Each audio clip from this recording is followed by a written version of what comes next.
is this? What's your favorite scary movie? Hi guys, it's me, Colton Johnson with MT Popcorn Bucket Productions, and we're back for another movie review. You might have noticed that my full videos on my channel have been less and less, and I focused more on short form content that you can find here on YouTube, TikTok, or Instagram, wherever you like to get your short form content. The reason being is over on my TikTok, I have close to 1,600 followers. Whereas here on YouTube, I barely have 300. Yes, I want that to change over time. But for now, it's just the way it is. I also live a pretty busy life. I'm working, I'm a dad, and I can't just do a full video review for every single movie I see, because I watch movies quite a bit. I've watched movies from screeners that I've recently been given to check out, and it's just hard to make full-on video movie reviews for each one. Yes, in the future I want to increase that, but just with the limits on time, I haven't been able to do that, so I'm not going to commit to that. That being said, I'm going to probably do one main movie review each month for probably one of the more standout movies of the month. Next month, I might have two. Actually, I'm planning on having two. I want to do a movie review for Hoppers. That is a movie that I'm actually genuinely excited for. And then one of the most anticipated movies of the year, which is Project Hail Mary. I have read the book and I'm rereading it. Actually, when I say read, I mean I'm listening to the audiobook, and that's a whole nother tangent. I'm very excited for that movie. So next month I will probably be doing those two reviews. Without further ado, let's jump into today's review, which is Scream 7. You know, a few years back, I wouldn't say it's my first review, but one of my first reviews on this channel was actually Scream 6. And I had a really good time with that. Scream franchise is honestly one of my favorite horror franchises. I love how meta it is. I like the slashers. And I just love the way it plays into different stereotypes and different norms, and is kind of a satire of the genre. And there's some fun characters. But with this movie, I know there is a handful of, let's say, controversies surrounding the production of the film and the production company that created the film. And I'm aware of those circumstances, and it is a very frustrating situation, and I can definitely validate those people who are upset and frustrated. And after watching this movie, I can definitely voice my opinion on those thoughts.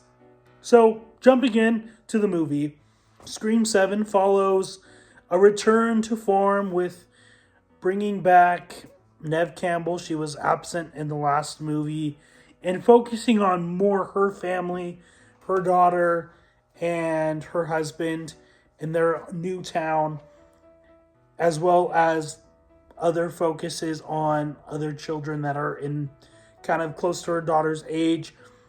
And Ghostface makes a comeback with the start of the film to kind of get back at Sidney for not being in the last one. This premise is a little messy, and it starts out really good. I think the introduction, there's always that introduction scene where it has those first kills. This movie has one of the best. I think definitely in the top 3 of the best introductions in the series. I thought it was well done, bringing us back to Stu Macher's home. I honestly had theories about how they were going to do this, and it didn't go the way I anticipated. But that's okay. I thought this was a very strong opener to the film. One of the elements that it made me think of is that line from good old Kylo Ren from The Last Jedi, my personal favorite of the sequel trilogy, Fight Me, where it says, let the past die, kill it if you have to. I think that's the route they should have gone with this movie. And I thought that's what they were going to do. But I was disappointed to find out they did not continue with that thread. And they did it in a very literal way with burning Stumacher's home. And I thought it had that was going to have a lot to do with what else was going to happen. Then we jump into the full plot, and it is paper thin. There's a lot of elements that on paper probably would have been really good, but how it was executed was very weak. Even Sidney and her daughter, that dynamic just seemed very forced. And I don't know. It was almost like, I don't know. I feel like we've seen it before, but we haven't. And I felt like they were gonna try to make it seem like, oh, daughter's pissed off, so she's gonna probably be Ghostface. But they did completely new direction. And then they introduce AI as the ghost. Not AI as the Ghostface, but utilizing, Stumacher's back. He's gonna rip through the town, get back at Sidney for dropping a television on him, all this stuff. But actually, shout out to Matthew Lillard. They didn't use AI to create him. He's still alive. I mean, the actor. And props to him. I like him as an actor. But as a plot device, it is messy, especially in today's world. I thought that was very frustrating when they could have went another route with all of that. But overall, the movie's frustrating. It feels like it's lacking a lot of substance. Some of the kills were cool, but I felt like they were almost too cartoonish and too just, I don't know, not really realistic. The motive when it comes to the reveal of the Ghostface, I thought was very, very, very, very ridiculous and probably one of the worst reveals in the franchise's history. And I thought that was kind of frustrating. This movie definitely left a bad taste in my mouth. One thing I do want to say, the beginning was great. I thought that was pretty good. And then the scene when they're trying to escape the house, I thought that was pretty well done as well. Then we have the supporting cast. The new characters that haven't been introduced before, very lackluster and not even memorable. They shoehorned McKenna Grace into this movie. Nothing against her, but I feel like she showed up in all these franchises. And if you're going to put her in something, let her shine. Let her do something that isn't just, if you've seen it. Then we have just the other characters. You don't really care much about them. There's the red herrings, and obviously it doesn't go the way that you think. But I thought that the Ghostface reveal was very predictable, and there was just not enough build up to that reveal, and the motivation behind the reveal is just dumb. I didn't like it. I want an 8th movie just so they can glance over what this movie is, and that's kind of dumb to say because might as well kill it if it's not going to be good. So yeah, that's my thoughts of Scream 7. If you like this movie, sure, go ahead, like this movie. I'm someone that goes to the movies. I like to support the cinemas. I like to be there, get my popcorn, whatever. But I wouldn't say that this is a movie that you need to go see. It's going to be on Paramount in 2 months anyways. Wait till it's then.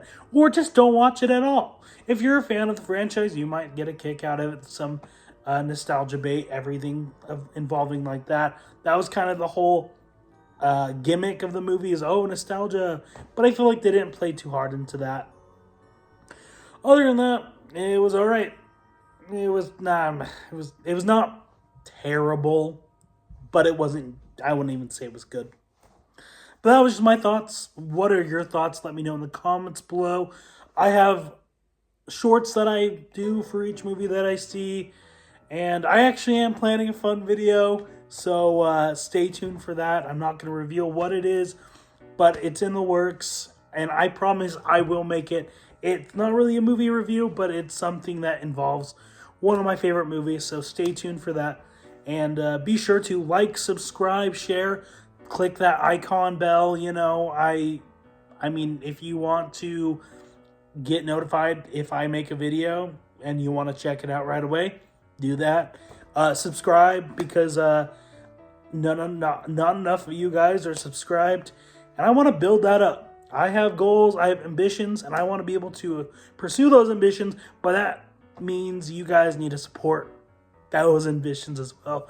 Also, go check out my TikTok.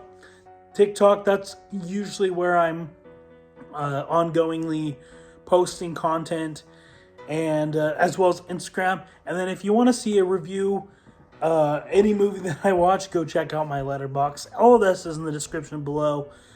And have a wonderful day. Bye.